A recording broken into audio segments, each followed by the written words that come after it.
कोप भवन में बैठी रानी कैकई ने पति के कभी के दिए हुए 2 वर मांगे हैं। एक भरत को राजतिलक और दूसरा राज्य और कुटुंब आदि की ओर से उदासीन विरक्त मुनियों की भांति राम का 14 वर्षों तक वन प्रवास। राजा दशरथ सहम गए हैं, सहसा कुछ कहते नहीं बना, मानो वन में बाज बटेर पर झपट पड़ा हो। कैकई ने राजा के मनोरथ रूपी कल्प वृक्ष को नृशंस हथनी की तरह जड़ से उखाड़ फेंका है। धर्म की धूरी धारण करने वाले राजा दशरथ ने धैर्य धारण कर आंखें खोली तो प्रचंड क्रोध से जलती हुई कैकई इस प्रकार दिखाई पड़ी जैसे म्यान से निकलकर नंगी तलवार खड़ी हो। राजा ने जी कड़ा करके अत्यंत नम्रता के साथ रानी को प्रिय लगने वाली वाणी में कहा, हे प्रिय, भरत और रामचंद्र तो मेरी 2 आंखें हैं। मैं सवेरे ही दूत भेजकर भरत और शत्रुघ्न को बुलवा लूंगा और शुभ मुहूर्त निकलवाकर सब तैयारियां करके डंके की चोट भरत को राज्य दे दूंगा। राम को राज्य का लोभ नहीं है और भरत पर उनका बड़ा गहरा प्रेम है। मैं ही अपने मन में छोटे बड़े का विचार करके राजनीति का पालन कर रहा था। मैं 100 बार राम की सौगंध खाकर कहता हूं, राम की माता ने मुझसे कभी कुछ नहीं कहा। अवश्य ही मैंने तुमसे पूछे बिना राम को युवराज पद देने की तैयारी कर ली थी। तुम तो स्वयं भी राम पर स्नेह रखती हो।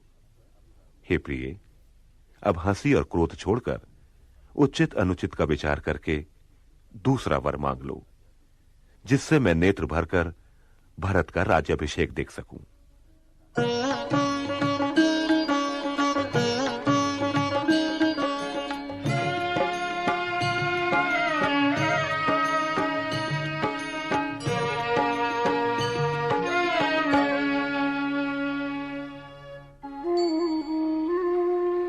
धर्म धुरंधर धीर धरि नयन उघारे राय, सिरु धुनि लीन्हि उसास असी, मारे सी मोहि कुठाय।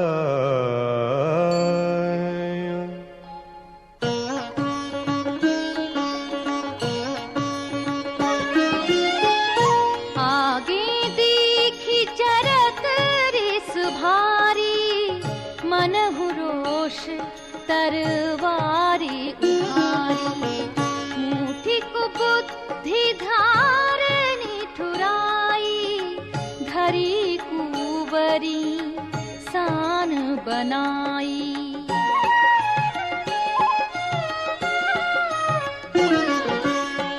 लखी महीप कराल कठोरा, सत्य की जीवन ले ही मोरा। बोले राव कठिन करी छाती, बानी सबिनय तासु सुहाती। प्रिया बचन कस कह से कुभाती, भीर प्रतीति प्रीति करी हाथी। मोरे भरत राम दुई आँखी, सत्य कहूँ करी शंकर साखी।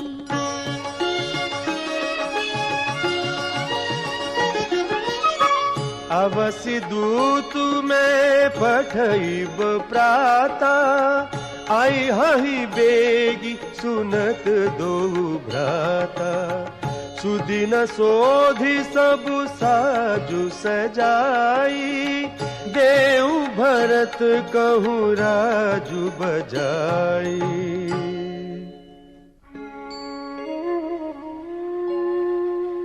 लोभु न राम ही राजु कर, बहुत भरत पर प्रीति।